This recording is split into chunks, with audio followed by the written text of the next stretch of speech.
নমস্কার। আজ আমার চতুর্থ কাব্যগ্রন্থ কিছু লাশের জন্ম হয় যেভাবে, তার একটি কবিতা চেষ্টা করছে। একম অদ্বিতীয়ম।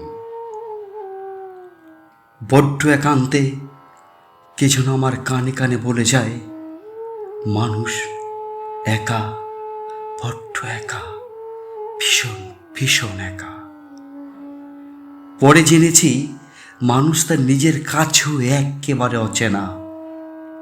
সে নিজেই নিজের পৃষ্ঠদেশের ঈষৎ অংশকে দেখতে পায় না, নিতান্ত একাকেই। সেই মানুষের মানুষ চেনার দাবি নিতান্তই হাস্যস্কর। প্রভাতের আজান ধ্বনি কিংবা সন্ধ্যা আরতি, জীবনের মর্মরিত গানে সুর, তাল কোনোটাই মেনে চলে না কখনো। বেদ, কোরআন, বাইবেল কিংবা জেন্দাবেস্তার পাতায় যে ভালোবাসার সোহাগ মেলে, জীবনের কোনো মুহূর্তেই তার পরশ মেলেনি আজও। আমার হৃদয়ে জুড়ে ইব্রাহিমের ত্যাগ রামচন্দ্রের বৃত্তি আদেশের সঙ্গে মিলে যায় বারবার। হিন্দু মুসলমানের কচকচানিটা তাতে খুঁজে পাই না কখনো। সরজু নদী আর ফোরাত নদীর পানিতে মিশে মিশে মিলেমিশে একাকার হয়ে যায় প্রতিজ্ঞা পালনের কণ্ঠকাকীর্ণ পথ।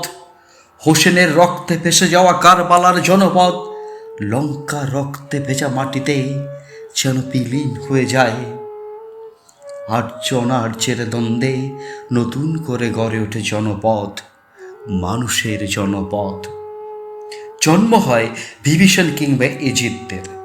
রাজনীতির পাশা খেলায় পথ হারায় বিবস্ত্র মানবিকতা। জালালাবাদের যুদ্ধে সেদিন আলাদা কোনো রং ছিল না। আজ বেলা হয়ে গেছে অনেক। মির্জাফররা শুধু জাফরাগঞ্জেই নেই, ওদের পেতাত্তাগুলো বাস করছে আমাদের আনাচে কানাচে। নাস্তিনাপুর সুর ধরে কোরআন পাঠ আর সুলেখা দিদির লক্ষ্মীর পাঁচালির সুরেলা কণ্ঠে নবান্ন নেমে আসতো এক সময় আমাদের গায়ে। আমরা নিভৃত আনন্দে তার স্বাদ নিতাম। আজ আজ মানুষের চোখগুলো রক্তবর্ণ হয়ে উঠেছে ক্রমশ। নীল চোখের ভিতরে বাস করছে এক একটা সামুদ্রিক ঝড়। মুখোশ পড়েছে মানুষ চায়ের দোকানের ঠেকে, এখন আর বৈঠকে আড্ডা জমে না। সৃষ্টিগুলো ক্রমশ ভীত সন্ত্রস্ত হয়ে ওঠে। নীল নদের জলে মুষার লাঠির আঘাত ঈশ্বর মেনে নিয়েছিল সেদিন। পরশুরামের কঠোর কুঠারের আঘাতে নিক্ষত্রিয় হয়েছিল আর্যাবর্ত। ভগবানের চোখে ছিল সেদিনও জল। আজ সেই জলের ধারা বয়ে চলেছে ভাগীরথী কিংবা গঙ্গায়। আমাদের ছোটবেলার পাড়ার কাকিমা নারায়ণ পীরের সিন্নি খেতে দিত। ঈদেও আমরা পায়েস কিংবা সেমাই। আজ গোধূলি বেলায় পাতা ঝরবার মতো শব্দ, ভয়ঙ্কর অনুপ্রবেশের উল্লাস আমাকে কুরুক্ষেত্রের ভাতৃঘাতী নৃশংস রক্তাক্ত ময়দান যেন কারবালার রক্তাক্ত ময়দানের কথায় মনে করিয়ে দেয় বারংবার। মানুষ ভূমি থেকে অজস্র নিবাস উঠে গেছে। জীবনের এক দুঃসহ সময়ে বেঁচে আছি কেবল একটা দ্বীপের মতো।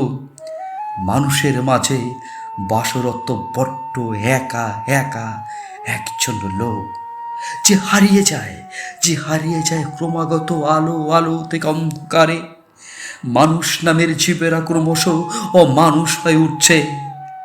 দেবতারা হাসছেন, ঈশ্বর বলছেন একম অদ্বিতীয়ম।